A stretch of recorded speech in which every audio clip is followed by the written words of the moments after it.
High বন্ধুরা, আবার একটা নতুন ভিডিও নিয়ে চলে এসেছি। আর এই টেপিং করছে আমাদের আজ আমার একটা ছোট্ট ভাই। তাহলে আপনারা জানেন টেপটা কারণ কি, ওই যাতে না কংক্রিট ঢুকে যায় ওই জন্য পুরোটা টেপ দেওয়া হয়। দেখতেই পাচ্ছেন কীভাবে টেপটা মারছে। আর এইভাবে আমরা পুরোটাই করে নিয়েছি দেখুন। এরপর জাস্ট মার্কিং করবো। এটা হচ্ছে আমাদের এনারের বাড়ি। আর এখানে পুরোটাই মার্কিং করছি, তারপর দেখাচ্ছি কিভাবে আপনাদের ওয়ারিংয়ের আমরা ডায়াগ্রামটা বানাচ্ছি।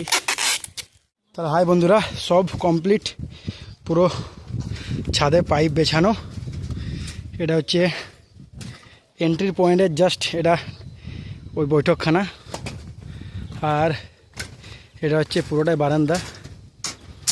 এই বারান্দা দেখছি আপনার অনেকটা বড় আছে, যেহেতু দুটো ভাগে ভাগ করতে হয়েছে, একটা দুটো। এটাতে 8টা লাইট দেওয়া আছে, মাঝে ফ্যান বক্স, এবং এখানেও দেওয়া আছে, কিন্তু এখানে দেওয়া আছে ঝুমর। যদি কোনো কিছু বড় সড়ো লাইট টাঙে তাহলে এই রুমটা হয়ে গেছে। দেখতেই পাচ্ছেন আপনারা, এই পাটাগুলো ঢাকা আছে হয়তো।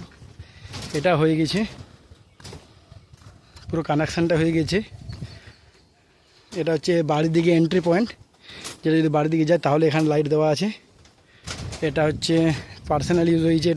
এটাতে দুটো বাথরুম আছে একসঙ্গে অ্যাটাচ। এটা সব মিডিলে সবগুলো পাঙ্খাগুলো বসানো আছে। আর এটা হচ্ছে বাথরুমের, আর এই কানেকশানটা বাথরুম এটার।